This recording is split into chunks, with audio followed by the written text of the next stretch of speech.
Mugamba mutya abali ku channel yaffe eyitibwa Kyayiti YouTube channel yaffe kyembasaba mugende maaso n'ogyegattako. Olwaleero nze nammwe abaana abawala abakyala naddala gwe omukyala ng'okyalina laavu eri omwami wo, kyagadde nkubulire ku bintu bino ng'oyagala omwami wo abeere ng'akunyumirwa, ng'oyagala omwami wo anyumirwa ensonga ezo ez'omu buliri. Bino by'oteekeddwa okubeera ng'otunuulira, beera nga weekolako obeere omukyala omuwoomu eri omwami wo.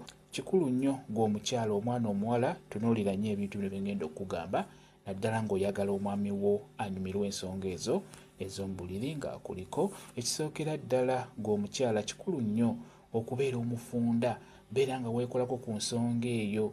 Kikulu nnyo okubeera omufunda. Omusajja ono buli lwakugendako n'akusanga ng'oli mufunda abeera ajja kunyumirwa bulungi nnyo.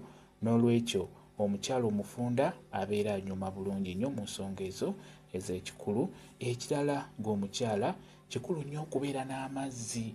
Buli w'obeera n'amazzi ago agaseereza ng'ekkubo lyo terikala, omwami wo abeera ajja kunyumirwa bulungi nnyo. Ebbugumu, okubeera n'ebbugumu eryo erisaanidde naddala mu bukyala bwo wamu ne mu magulu, olw'ensonga nti omukyala buli w'abeera n'ebbugumu omwami oyo aba ajja kunyumirwa bulungi nnyo. Ebbugumu nalyo kkulu nnyo okubeera nalyo naddala mu bukyala bwo wamu ne mu magulu. Ekirala okuyimba. Omukyala oteekeddwa okuyimba nga muli mu kikolwa, si kuyimba buyimbi wabula oteekeddwa okussaamu ebisoko ng'oyimba.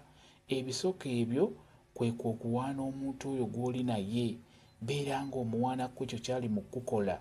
Omusajja oyo afuna amaanyi, n'ekirala abeera musanyufu mu mutima gwe. Buli w'omuwaana n'omuwaana abeera amanyi nti kyakoze kirungi nnyo, nti okinyumiddwa. N'olwekyo gwe omukyala kikulu nnyo okubeera ng'oyimba, naye mu kuyimba okwo yimba ng'oteekamu ebisoko, omusajja wo oyo ajja kunyumirwa bulungi nnyo. N'okunyeenya ekiwato kwennyini nakwo kukulu nnyo. Gwe omukyala omwana omuwala kikulu nnyo oyige okunyeenya ekiwato. Omusajja ono bw'aba akuliko obeera ng'onyeenya ekiwato, oleme kubeeraawo nga teweenyeenyaamu wadde. N'olwekyo n'ekiwato kikulu nnyo ng'omusajja oyo akuliko. Buli w'onyeenya ekiwato, buli weekyusaamu, omusajja oyo abeera ajja kunyumirwa nnyo nnyo.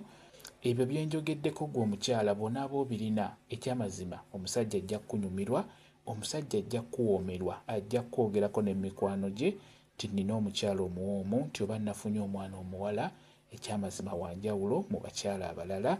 Ebyo bye bisinga ddala okubeera ebikulu. Kati ebyo byonna ng'omaze okubitereeza, gattako eky'obuyonjo, awo ojja kuba okimaze eky'omu buliri, olw'ensonga nti obuyonjo buno bwe bukulembera byonna. Ojja kuba mukyala mulungi mu buliri, omwami ajja kunyumirwa, omwami ajja kufiirako, ojja kuba mukyala wanjawulo bw'onaaba n'ebyo. Ebyo bye bisinga okubeera ebikulu. Awo n'ebirala ne bigoberera ng'okuteekako abalongo, kukuumirako ettama, binigala okumwongerako, naye ng'ebyenjogeddeko bye bisinga okubeera ebikulu. Kyekyo kambaye WhatsApp namba yange osobola okumbuuza, nja kwongera okunnyonnyola ku viidiyo eno. WhatsApp namba yange eri 077783730 yeeyo WhatsApp namba yange. Mwebale kubeera ku channel yaffe eyitibwa Kyayiti YouTube channel yaffe. Kyembasaba mugende mu maaso n'ogyegattako mubeere bulungi. Mweraba.